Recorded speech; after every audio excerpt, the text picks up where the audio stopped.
तो राम जी बोले तो फिर उपाय क्या है, तुम हमें पार क्यों नहीं लगाना चाहते? केवट बोला सरकार ऐसी बात नहीं है कि हम आपको पार नहीं लगाना चाहते, हम आपको पार लगाएंगे, पर हमारी एक शर्त है। देखो संसार का आदमी पहले शर्त ही रखता, हे भगवान मैं 1 किलो लड्डू चढ़ाऊंगा मेरा ये काम हो जाए, हे भगवान मैं ये चढ़ाऊंगा ये काम हो जाए। ऐसा लगता है कि भगवान ने कभी लड्डू खाया ही नहीं, तुम दोगे तो खाएंगे, नहीं तो 1 किलो लड्डू भगवान कैसे खाएंगे, क्योंकि तुमने तो दिया नहीं। हाँ, लोग अपनी बात पहले पूरी कराते हैं, पर धन्य है भगवान। भगवान कहते हैं कि तुम जैसे भी हो मेरे पास आओ, मैं तुम्हारा कल्याण करूंगा। चलो पहले तुम कह रहे हो कि मेरा काम करो, तो मैं तुम्हारा ही कर देता हूं, फिर तुम मेरा कर लेना। तो केवट बोला पहले मेरा काम करो। कौन सा काम करें हम? चरण कमल रज कहूँ सब कहाही, मानो सिकरानी मूरी कछु आही। हे नाथ मैं आपके चरणों को धुलना चाहता हूँ, यदि मैं आपके चरणों को धुल लिया और आपके पांव में लगी हुई धूल मैंने हटा दी, फिर मुझे कोई खतरा नहीं रहेगा, और नहीं कहीं एक धूल यदि मेरी नाव पर लग गई तो हे नाथ यही प्रतिपालऊं सब परिवारो, नहीं जानऊं कछो अजरे कबारू। हे नाथ मैं तो नाव चलाना ही जानता हूँ, इसके सिवा तो मेरा कोई काम धाम नहीं है, और यदि यह भी नारी बन गई तो मेरे पास इतने पैसे भी नहीं है कि मैं दोबारा से नाव खरीद सकूं, तब तो मैं भूखा मर जाऊंगा राम। इसीलिए कहा करता हूं कि हे राम अपने चरणों को धुला लो,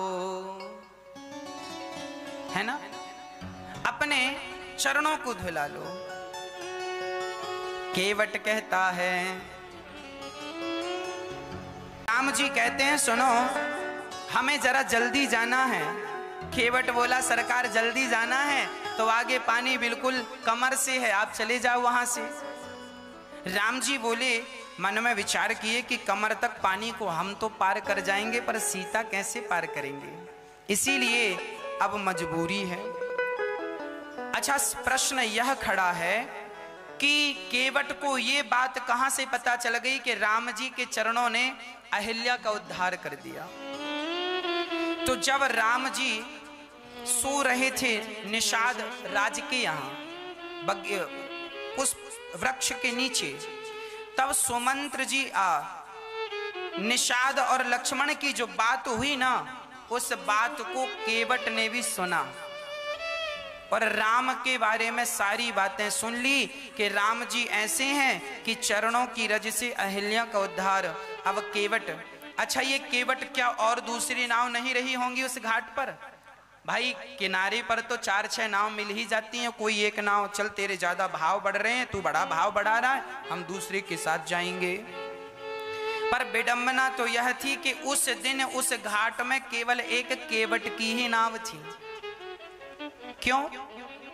बात कुछ ऐसी है कि जब राम जी श्रृंगवीरपुर पहुंचे तो जितने केवट थे सबने अपनी अपनी नाव सजानी शुरू कर दी, और नाव को बढ़िया कोई सोना लगा रहा है, कोई चांदी लगा रहा है, कोई सोने की कुर्सी, कोई चांदी की सिंहासन बना रहा है।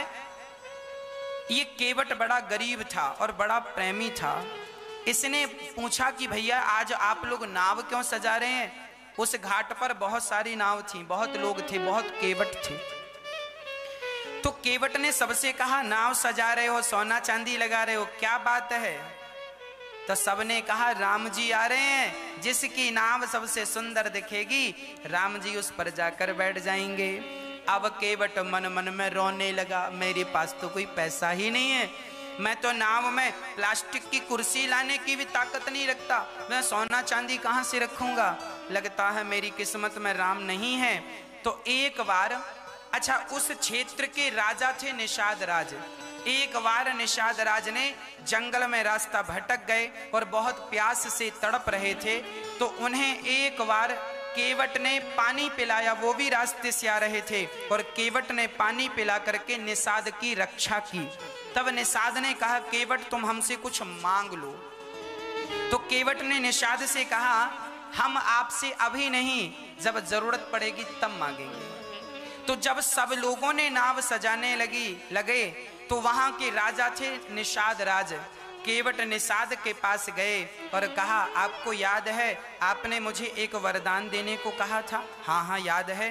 तो 2 वरदान। बोले कौन सा?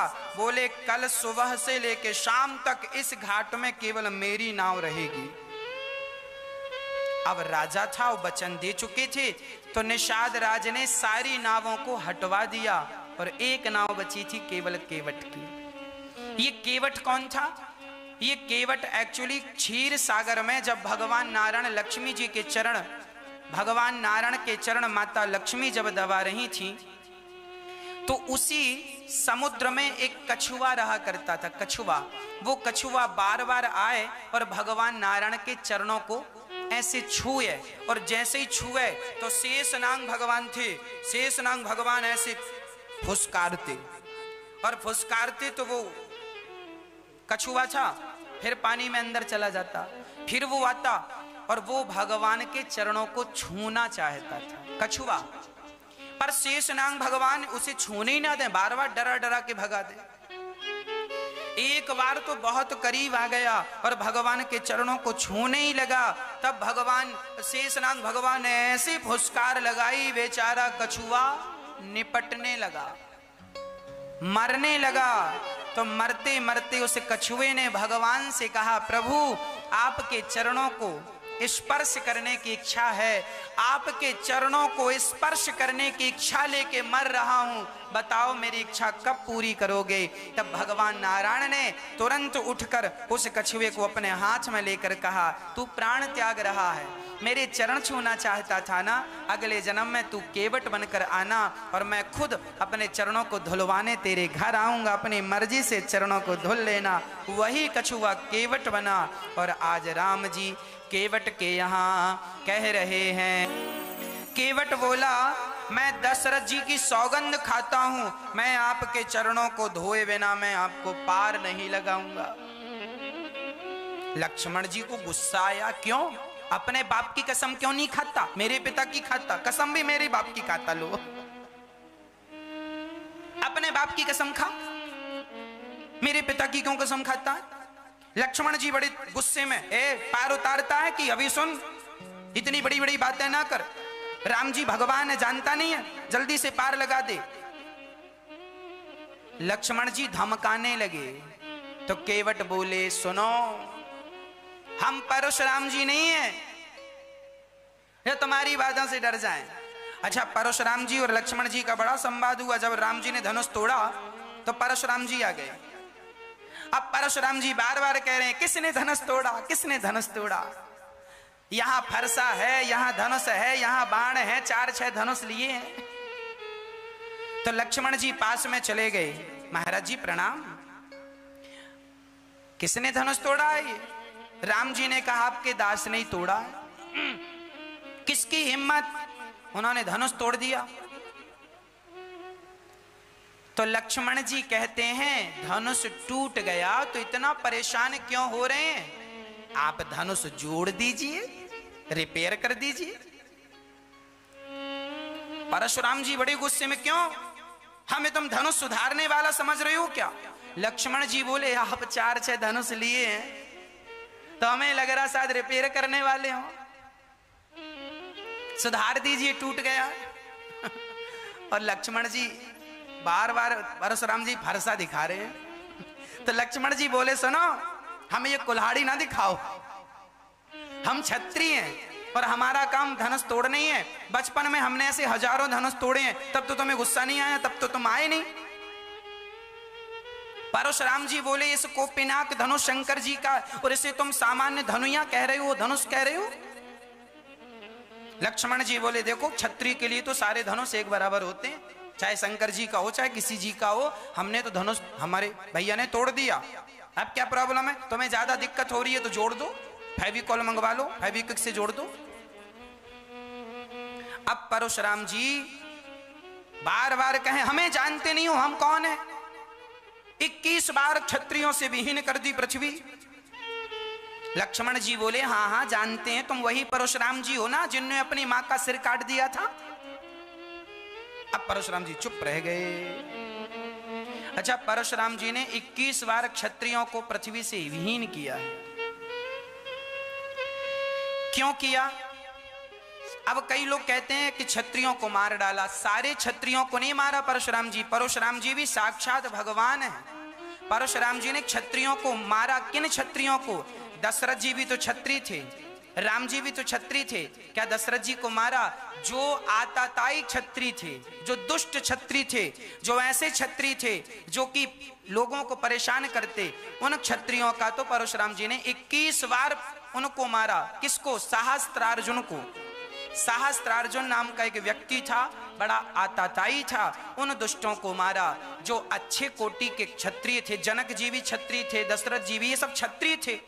यदि सबको मार दिया होता तो फिर ये भी मर जाते, पर नहीं, जो आताताई थे उनको मारा, सबको नहीं मारा परशुराम जी ने। अब लक्ष्मण जी कह रहे हैं, उनको भड़का रहे हैं। परशुराम जी ने अपनी मां का सिर काट दिया था अपने पिता के कहने पर। बाद में फिर पिता ने कहा कि हमसे कोई वरदान मांगो। तब कह दिया परशुराम जी ने कि हमारी मां को जीवित कर दो। ऐसे महापुरुष थे कि मां का सिर अलग धड़ अलग और उनके पति ने जिंदा कर दिया। ऐसे परशुराम जी। अंत में भगवान को प्रणाम। लक्ष्मण जी कहते हमें मत डराना लक्ष्मण, परशुराम जी को तो तुमने फिर भी डरा दिया, और पिछले जन्म में शेषनाग भगवान बन के तुम खूब डराए हो, अब मत डराना हमें। यदि तुम हमें बाण मार दोगे तो हमें मरने से आज डर नहीं लग रहा है। क्यों? बोले रघुनाथ के प्राणन सो प्रिय बंधु, वही मुझे बाण से मारत है। मरता हूँ कहाँ सूचि गंग के तीर, रघुनाथ सुनाथ निहारत हैं। अपराध यही इस दास कहे, रघुनाथ के पाँव पखारत। लक्ष्मण जी, यदि आज आपने हमें मार दिया तो हमें मरने से डर नहीं लगेगा, क्योंकि आज मेरा मरना सफल हो जाएगा। आज मैं राम के भाई लक्ष्मण से मरूंगा, मेरा तो मरना भी सफल हो जाएगा। रघुनाथ से प्राणन सो प्रिय बंधु, वही मुझे बाण से मारत। मरता कहाँ हूं?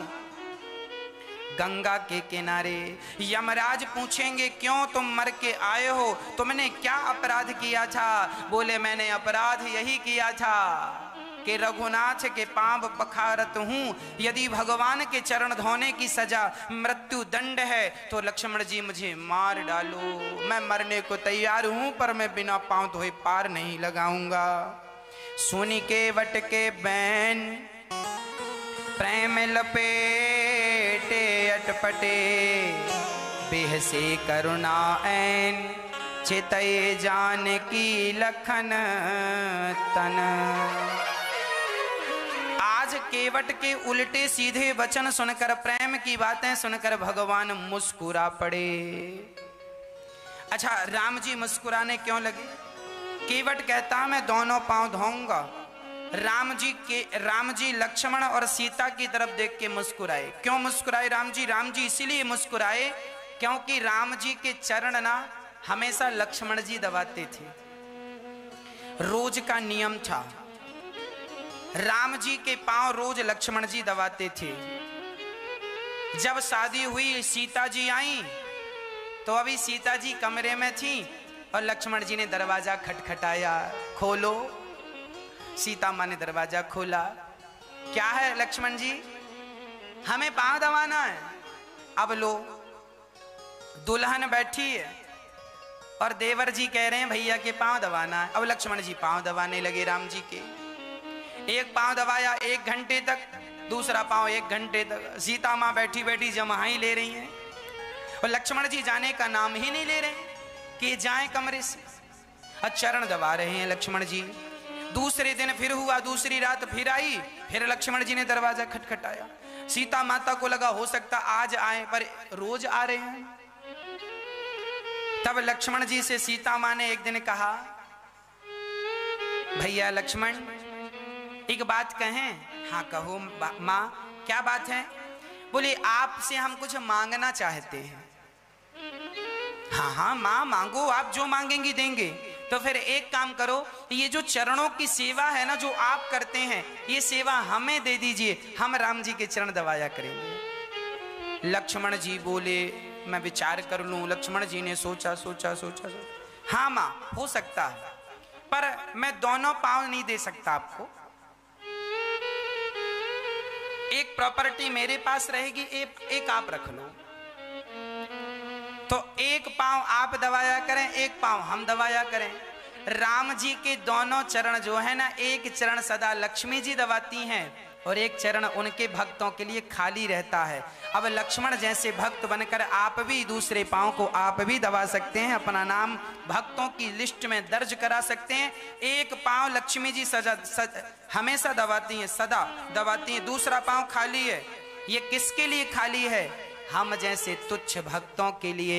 एक तरफ लक्ष्मी जी बैठी हैं, दूसरी तरफ आप बैठ जाओ और भगवान के चरणों को दबाने लगो। लक्ष्मण जी दबा रहे हैं और एक तरफ से सीता जी। तो केवट कह रहा मैं दोनों पांव धोऊंगा।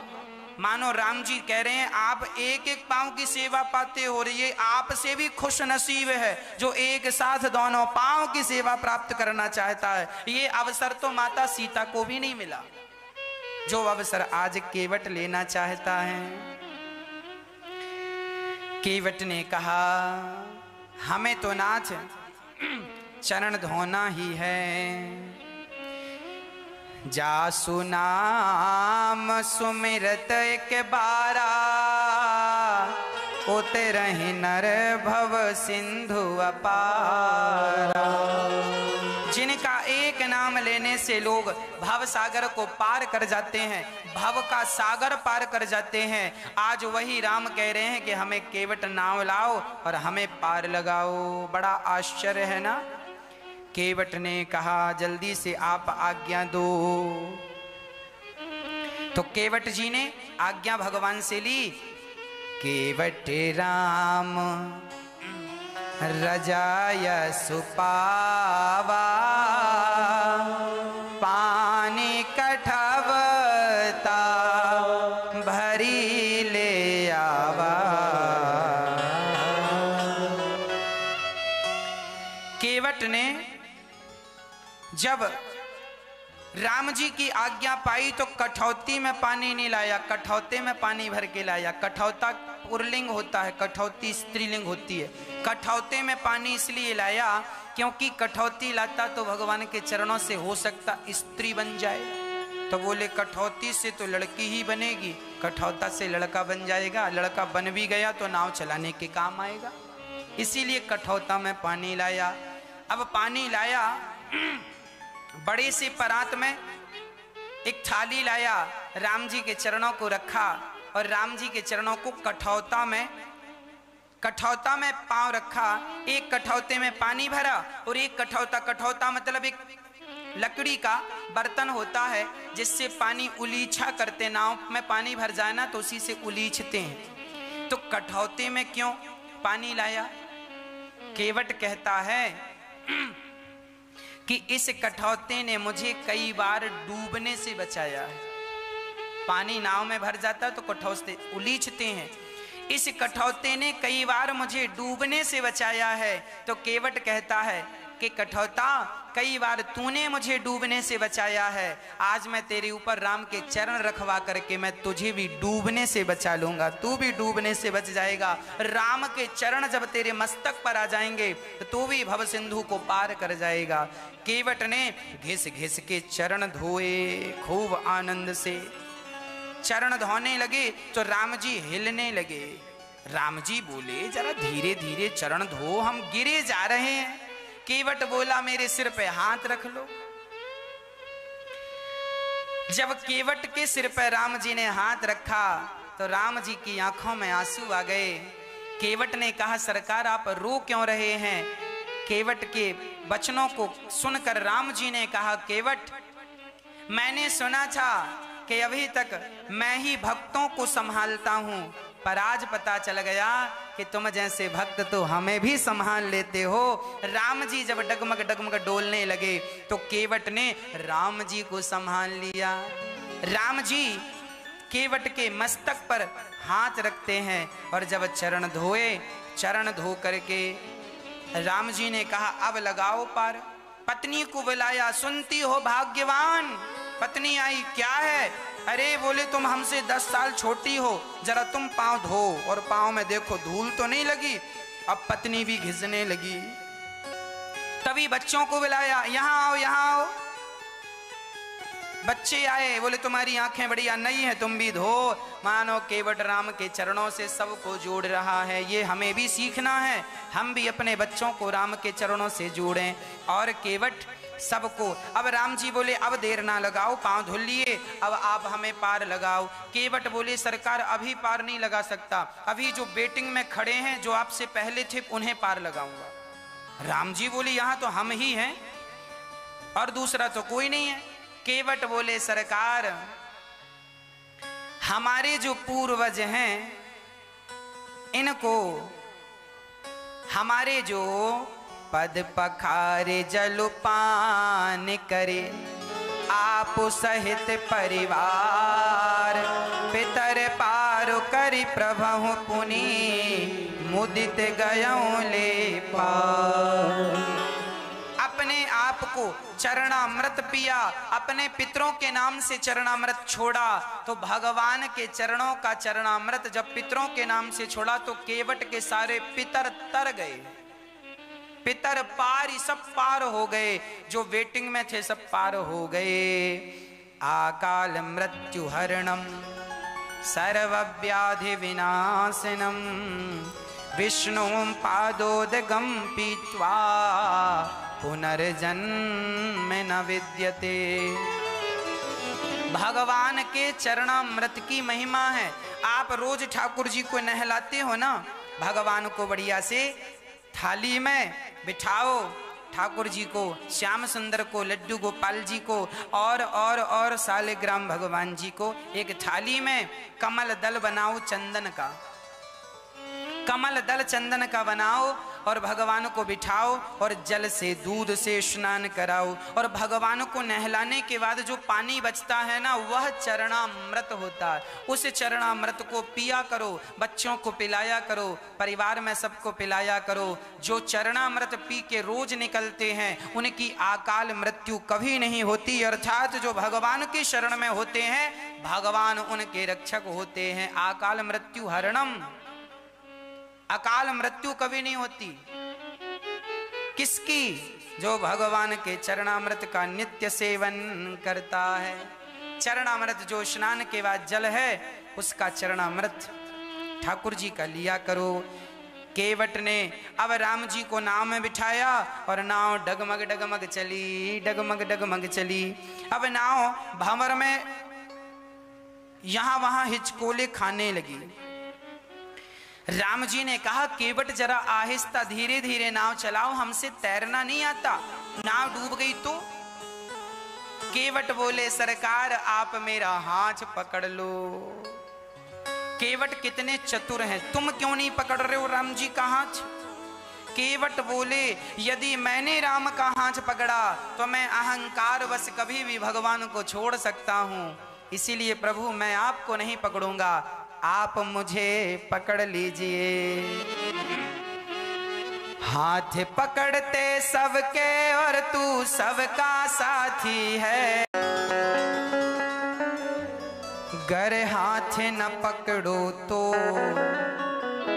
इतनी सी कृपा कर दो, बनवारी थोड़ी सी चरणों में जगह दे दो, जुड़ जाए तेरे आगे बस इतना ही काफी है।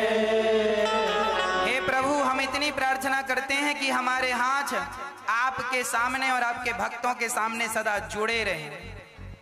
जुड़ जाएं तेरे आगे बस इतना ही काफी है। दो हाथ मेरे भी हैं, इनमें क्या खराबी है, इनमें क्या प्रॉब्लम है। केवट कितने चतुर हैं, केवट ने भगवान का हाथ नहीं पकड़ा। जैसे मेला लेकर बच्चे को माँ जाती है ना, तो मेले में बच्चे माँ का हाथ नहीं पकड़ते, माँ बच्चे का हाथ पकड़ती है। क्यों? यदि बेटे ने माँ का हाथ पकड़ा होगा छोटे से बच्चे ने, तो वो माँ का हाथ कभी भी छोड़कर किसी भी दुकान में चला जाएगा, रास्ता भटक जाएगा, मेले में गुम हो सकता है। इसीलिए बेटा माँ का हाथ नहीं, मेले में माँ बेटे का हाथ पकड़ती है। उसी प्रकार ये संसार एक मेला है, और इस मेले में तुम भगवान का हाथ ना पकड़ना। यदि भगवान का हाथ पकड़ोगे तो कभी माया मोह की दुकान में चले जाओगे और भगवान का हाथ छूट जाएगा। कभी अहंकार की दुकान में चले गए, अहंकारी हो गए तो हाथ छूट जाएगा। इसलिए भगवान से कहो, नाथ मैं आपका हाथ नहीं पकड़ूंगा, आप मेरा हाथ पकड़ लीजिए, आप मेरा हाथ पकड़िए। दो हाथ मेरे भी हैं, इनमें क्या खराबी है। भगवान से केवट ने नाव से भगवान को पार लगाया। उतर ठाणी भय सुरसरी रेता, सिय राम गुह लखन समेता। केवट भगवान से चरण धूली भगवान की माथे पे रख रहा है। तब सिया जी ने अपनी अंगूठी राम जी को दी, इनको उतराई दे दो। केवट बोला, सरकार नाई से ना नाई ले तो धोबी से ना धोबी ले, तो उतराई दे के नाथ जात ना बिगाड़ियो। धोबी से कपड़ों की धुलाई नहीं लेता, नाई से सेविंग के पैसे नहीं लेता। आप भी केवट हो, मैं भी केवट हूँ, एक केवट भला दूसरे केवट से पैसे कैसे लेगा। राम जी बोले, मैं कहाँ केवट हूँ। केवट बोला, सरकार मैं छोटा केवट हूँ, आप बड़े केवट हैं। क्यों? मैं कहाँ के, मैं तो क्षत्रिय हूँ। केवट बोला, सरकार आप क्षत्रिय नहीं, आप केवट हैं। कैसे? बोले, आप मेरे घाट आए तो मैंने आपको पार लगा दिया, जब मर कर के आपके घाट आऊंगा तो आप भव सागर से पार लगा देना। मैं भी पार लगाता हूँ, आप भी पार लगाते हैं, फर्क कितना है, मैं गंगा से पार उतारता हूँ, आप भव सागर से पार लगाते हैं। तो नाथ जब आप मेरे घाट आए सो मैंने पार लगाया, जब मैं आपके घाट आऊं सो आप मुझे पार लगा देना, है ना। भगवान से यही प्रार्थना करनी चाहिए कि हे नाथ मुझे अपना लो, मुझे स्वीकार कर लो, मुझे स्वीकार कर लो, मुझे स्वीकार कर लो। मैं पुष्प बन के आपके चरणों में चढ़ने आया हूं, मुझे स्वीकार बन लो, कर लो। मैं तुलसी का पत्ता बनकर आपके चरणों में चढ़ने आया हूं, मुझे स्वीकार कर लो। नाथ मैं आपका हूं। केवट की तरह समर्पण कर देना चाहिए। राम जी वहां से आगे चले हैं और राम जी विश्राम करते हैं एक पेड़ की छांव में। राम जी देखिए मां की आज्ञा मानने के लिए, पिता की आज्ञा का पालन करने के लिए नंगे पांव चल रहे हैं। सीता माता जब चलती है ना तो उनके पांव में कांटा लग जाता है। सीता माँ जोर से चीखती हैं, आंखों में आंसू आ जाते हैं। तुरंत राम जी सीता के चरण पकड़ते हैं और अपने हाथ से सिया जी के चरणों के कांटे निकालते हैं, है ना। सिया के पांव में कांटा लग जाए तो राम जी निकालते हैं, और राम जी के पांव में कांटा लग जाए तो लक्ष्मण जी निकालते हैं। सिया जी के चरणों की सेवा स्वयं राम करते हैं, क्योंकि सिया को आप केवल सिया अर्थात राम की पत्नी ना समझना, ये तो जगत जननी है, भगवान लक्ष्मी के अधीन होते हैं। एक बात बताओ, जब बेटे को पड़ोसी डांटता है, जब बेटे की कोई शिकायत करता है, तो बताओ कौन बेटे का पक्ष लेता है और कौन बेटे का पक्ष नहीं लेता। आप बताओ। आपके घर में कोई शिकायत करने आया, साहब तुम्हारे बेटे ने ये शैतानी की है, ये मस्ती की है, ये समझा लेना। आपकी माँ भी बैठी है और आपके पिताजी भी बैठे हैं, बताओ आपको कौन डांटेगा और कौन बचाएगा? बोलो, जवाब दो। पड़ोसी शिकायत करेगा ना, तुम्हारा पिता डांटेगा, क्यों रे, कहां क्यों गया था? देख शिकायत करने लोग आ रहे हैं, ऐसा शैतान हो गया है तू। पिता डांटेगा, जबकि माँ जल्दी से अपने लाल को अपनी गोद में बिठा लेगी। कोई बात नहीं, बच्चा है, चला गया तो उन्हें भी तो समझना चाहिए, छोटा सा बच्चा है, जानकर थोड़ी गलती। बच्चे नहीं खेलेंगे तो इनके दादाजी खेलेंगे। माँ जो होती है ना, अक्सर बच्चे का पक्ष लेती है, जबकि पिता कई बार डांटता है। तो राम जी पिता है और सिया जी माँ है। सच कहता हूं, सिया जी वो जगत जननी, वो माँ है। भक्त कितना भी अपराधी हो, तुम और हम कितने भी बड़े अपराधी हों, एक बार मुख से सीताराम निकल जाए, एक बार मुख से राधे श्याम निकल जाए और वो मेरी माँ सुन लेना, तो राम जी को दया भले ना आए पर मेरी सिया जी को दया जरूर आ जाती है। राम जी से ज्यादा दया मेरी माँ के अंदर, पिता से ज्यादा दया माँ के अंदर होती है। इसीलिए दया की प्रतिमूर्ति माँ है, इसीलिए राम जी उनकी भी सेवा करते हैं। राम जी माँ के चरणों के कांटे निकाल रहे हैं और छांव में बैठे हैं। राम जी धन्य हैं जो अपने पिता की आज्ञा का पालन करने आए। धन्य है वो बच्चे जो अपनी माँ की सेवा करते हैं। धन्य है वो संतान जो अपनी माँ की सेवा करती है। मैं आप सभी से प्रार्थना केवल यही करना चाहता हूँ कि समय निकला करे आपको ना, कितना भी व्यस्त जीवन हो आपका, पर थोड़ा सा समय निकाल कर माँ के पास जरूर जाया करो। अपने बूढ़ी माँ का हाल चाल जरूर पूछा करो, माँ कैसी हो, कोई तकलीफ तो नहीं है, जरा जाके बैठा करो, 2 मिनट माँ के पांव दबाया करो, माँ से हाल चाल जाना करो। आपकी तो एक माँ है ना, ये दास अनिरुद्ध के पास तो लगभग 170 माँ होने को आई, 170 माएँ, और सभी माँओं की सेवा ये दास अनिरुद्ध करता है। इन सभी माँओं की सेवा ये दास अनिरुद्ध अपने हाथों से करता है। हम अपने हाथों से ही करते हैं। माँओं की सेवा किसी के भरोसे नहीं छोड़ते, माँओं की सेवा स्वयं। इन माँओं के लिए यदि आप अपने हाथ बढ़ाएं तो मुझे लगेगा कि आप भी मेरे साथ खड़े हैं। प्रिय भक्तों, ये वही माएँ होती हैं। गौरी गोपाल वृद्धाश्रम में ये दास अनिरुद्ध ने गौरी गोपाल वृद्धाश्रम में इन माँओं की सेवा अपने हाथ से करता है। यहाँ माताएं रहती हैं, लगभग 170 माताएं होने को आई। ये माताएं, ये वही माताएं हैं जिनके अपने बच्चों ने माँ को घर से निकाल दिया है। ये वही माँ है जिन माँओं ने अपना पसीना बहाकर, अपना लहू बहाकर भी बच्चों को पाला है, बच्चों की आंखों में कभी आंसू नहीं आने दिया। वही माँ जब बूढ़ी हो जाती है तो बच्चे अपनी माँ को घर से निकाल देते हैं। ऐसी माँओं के लिए ये दास अनिरुद्ध ने गौरी गोपाल वृद्धाश्रम बनवाया है, केवल इसलिए कि इन बूढ़ी माँओं की सेवा यदि इनकी अपनी संतान नहीं करती तो बिहारी जी ने हमें बिठाया है और इन माँओं की सेवा ये दास अनिरुद्ध करता है। आपसे सिर्फ इतनी प्रार्थना है, आप भी इन माँओं की सेवा में अपने हाथ जरूर बढ़ाएं। गौरी गोपाल वृद्धाश्रम माताओं से बिल्कुल भर गया है। अब एक बड़ा आश्रम बनाने की जरूरत है। माताएं देखिए रोज आती हैं। राम जी आगे चलते हुए प्रयागराज पहुंचते हैं, प्रयाग जी में स्नान करते हैं, भारद्वाज जी के आश्रम में पहुंचते हैं। भारद्वाज जी से राम जी रास्ता पूछ रहे हैं। उन्होंने श्री वाल्मीकि जी की तरफ का रास्ता बता दिया। संत वही है जो सबको भगवंत से जोड़ दे। तेहि अवसर एक तापसु आवा।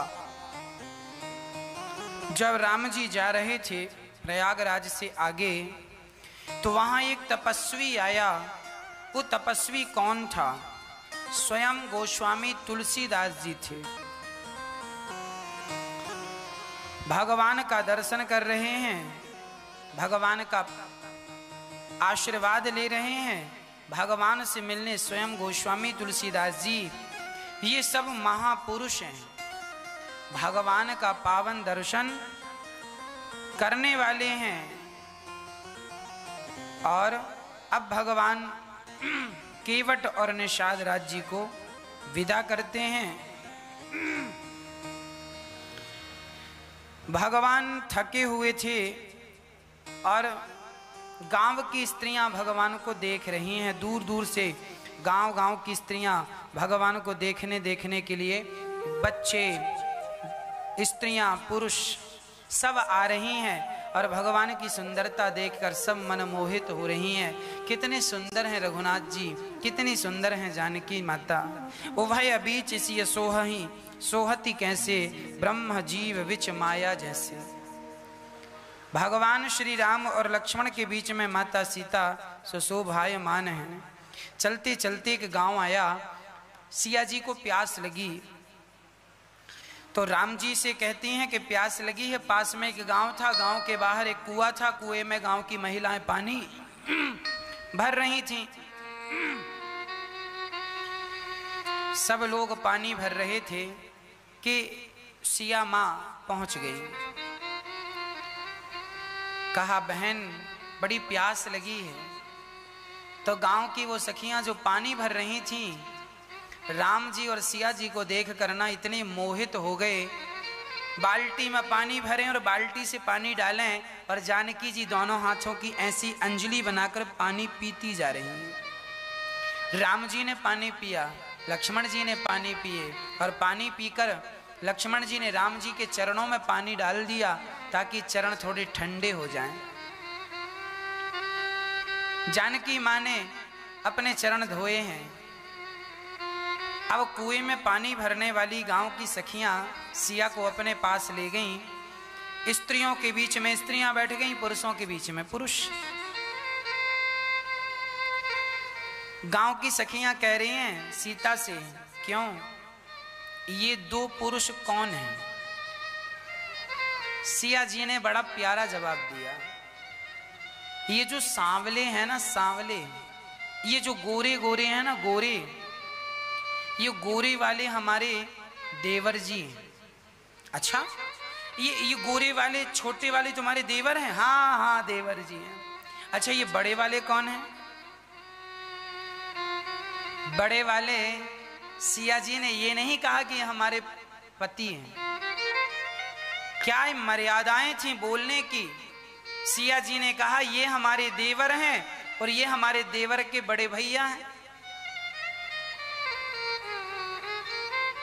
अर्थात आज की स्त्री तो ये हमारे हस्बैंड हैं। हस्बैंड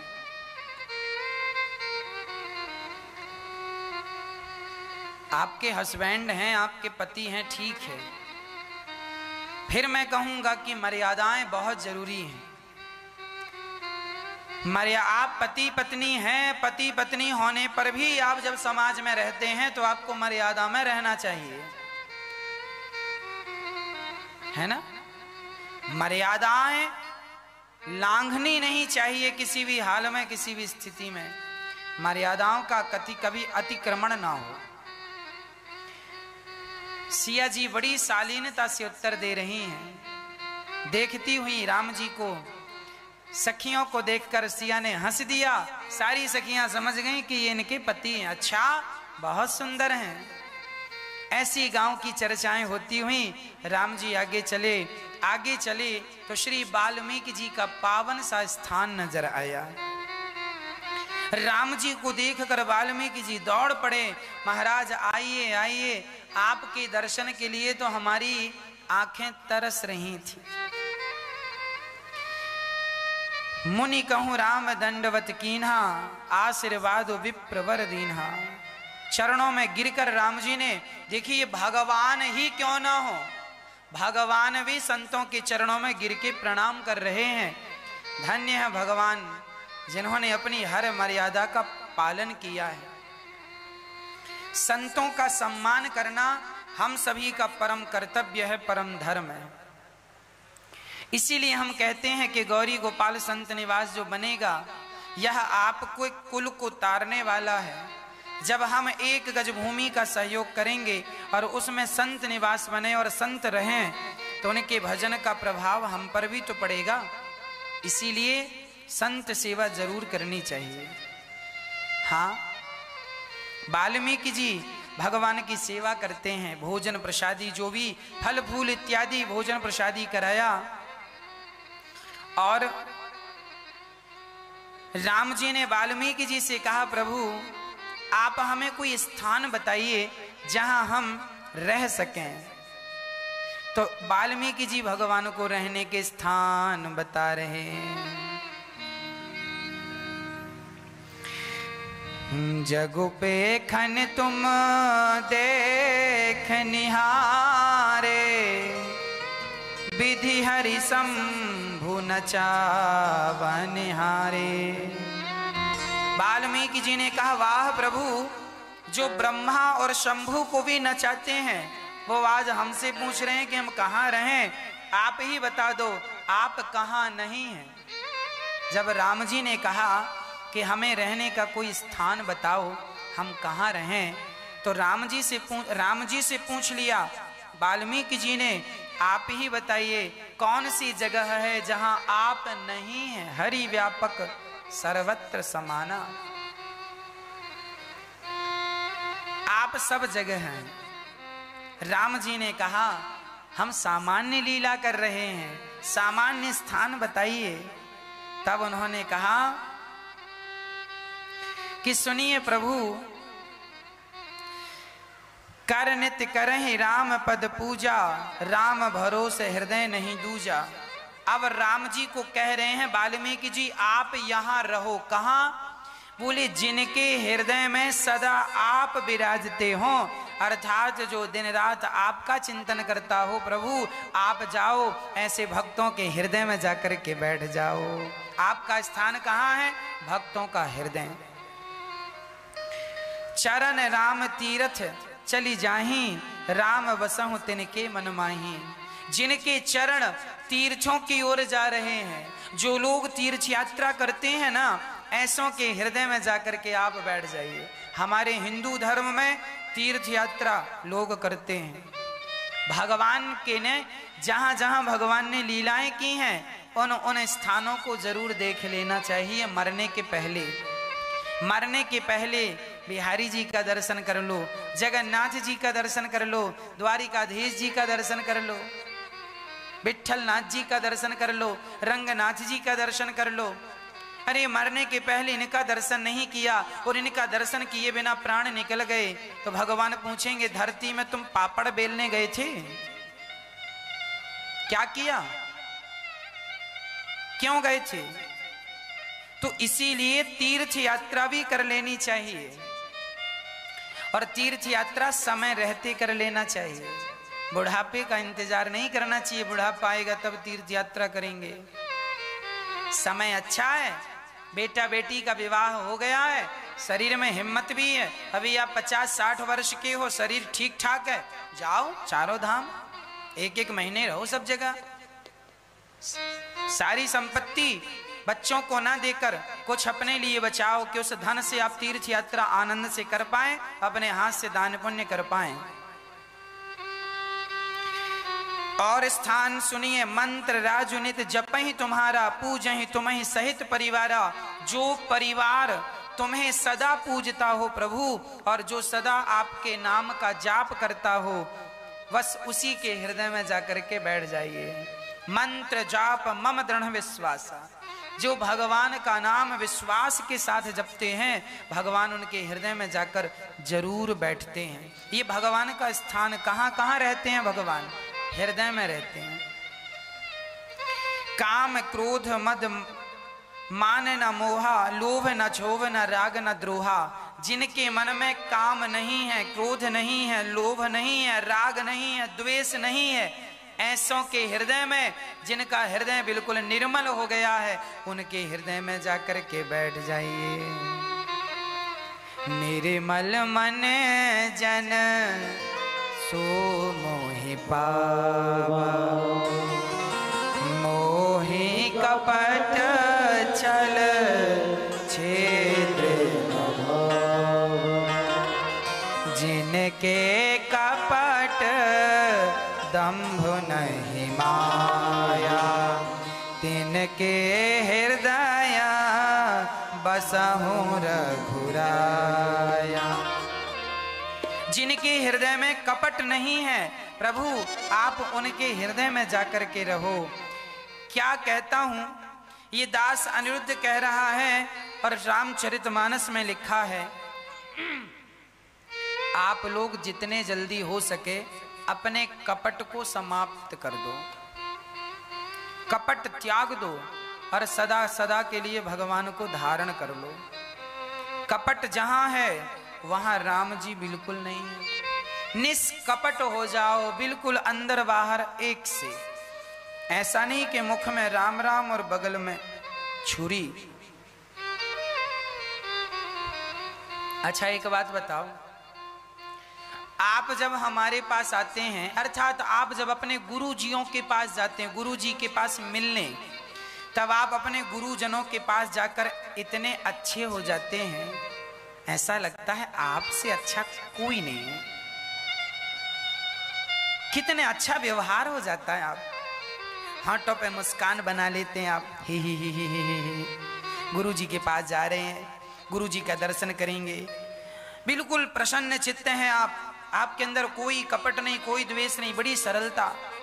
और जब आप अपने पड़ोसियों से मिलते हैं तब वही स्थिति होती है जैसे गुरुजी के सामने थी? नहीं, इसी का नाम है कपट। गुरुजी के सामने कुछ, मंदिर में कुछ और पड़ोसियों के सामने कुछ ना। जैसे गुरुजी के सामने तुम खड़े हो वैसे ही अपने पड़ोसियों के सामने खड़े हो जाना। इसी को निष्कपट भाव कहते हैं। तुम्हारे मन में कपट है, ये तो रावण जैसी स्थिति होगी। रावण रूप बदलता तो तुम भी तो रूप बदल रहे हो। गुरुजी के पास कुछ और रूप है, पड़ोसियों के पास कुछ और है। जिठानी के सामने कुछ और, देवरानी के सामने कुछ और, सास के सामने कुछ और, पति के सामने कुछ और। रावण के तो 10 थे, तुम्हारे गिनेंगे तो रावण से ज्यादा निकलेंगे। सिर, रावण के 10 सिर थे। आदमी के आज ना बहुत सिर हैं। एक स्त्री अपनी माँ के पास जाती है तो कुछ और होती है, जब अपनी माँ के सामने बैठती है तो कुछ और होती है, और सासू माँ के सामने बैठती है तो कुछ और होती है। एक माँ जब अपनी बेटी के साथ बैठती है तो कुछ और होती है, और जब बहू के साथ बैठती है तो कुछ और होती है। तुम दोनों में कपट है या नहीं?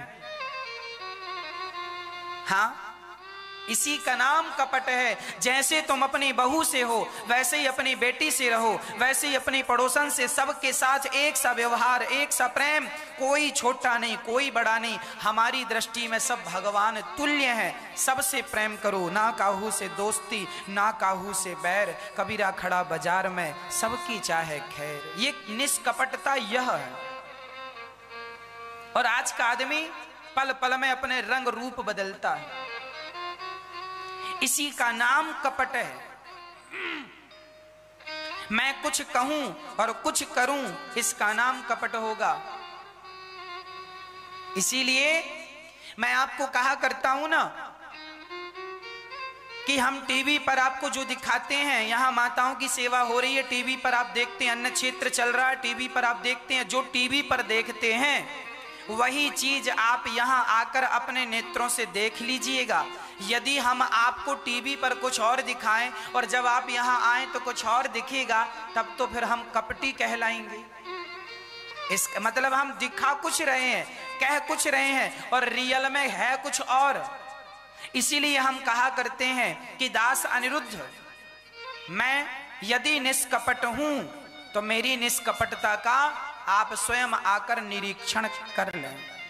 आप खुद वृंदावन जब भी आए तो यहाँ पर जो माताओं की सेवा हो रही है, आप खुद माताओं से पूछ लें कि उनकी कैसी सेवा हो रही है। यहाँ पर आप आए, और मैं कहता हूँ कि लगभग 2 से 3 हजार लोग रोज भोजन करते हैं, तो आप आए और अपने नेत्रों से आकर देख लें और अपने देखकर संतुष्टि कर लें। ऐसा तो नहीं कि मैं कुछ और कह रहा हूं और यहाँ कुछ और है ना। यदि मेरी कथनी और मेरी करनी और मेरी कहनी अलग अलग हो गई तो फिर मैं कपटी होऊंगा। इसी का नाम कपट है। मैं कह कुछ रहा हूं और कर कुछ रहा हूं, ये कपट है। और जैसा मैं कह रहा हूं वैसा ही कर रहा हूं, यही निष्कपटता है, ये निष्कपट व्यक्ति है। इसीलिए मैं आपसे केवल इतनी प्रार्थना कर रहा हूं कि आप मरने के पहले ये जो कपट की गंदगी है ना, मत करो। जेठानी से झगड़ा, सास से, बहू से, कोई फायदा नहीं। तुम कितने दिन के मेहमान हो, क्या करोगे ये जंजाल पाल के, क्या करोगे झगड़ा पाल के। तुझे जो करना है तू कर, तुझे जो गालियां देना है मुझे दे दे, पर मेरे से तुझे गालियां नहीं दी जाएंगी। तेरे मन करे तो मेरे गाल में 10 थप्पड़ आके जमा दे, मार दे, पर मेरे से मारा नहीं जाएगा। मैं तुझे नहीं मार सकता, तू मुझे मार ले, तेरा दिल करता मार ले, जूतों से मारना है मार ले, मैं नहीं मार सकता। मुझे पता है मर जाऊंगा थोड़े दिन बाद। क्या मैं ये करने आया हूं, किसी की निंदा करने आया हूं, तेरी बुराई करने आया हूं, जूते चप्पल किसी को मारने आया हूं, ये करने आया हूं? अरे मनुष्य का शरीर भगवान को पाने मिला है। मत गवाओ शरीर, मत गवाओ समय। आज मिला है कल मिलेगा, इसकी कोई गारंटी नहीं। बड़े भाग्य से दुर्लभो मानुषो देहो देहि नाम क्षण भंगुरा। बड़े भाग्य से मिला है मेरी माँ। मत गवाओ, मत संसार में उलझो। ये छोटी मोटी लड़ाई झगड़ा सबके होता है, इनमें उलझ करके अपना समय बर्बाद ना करो। शांत चित्त से भगवान का चिंतन करो। जहां निष्कपटता है वहां भगवान है। अंत में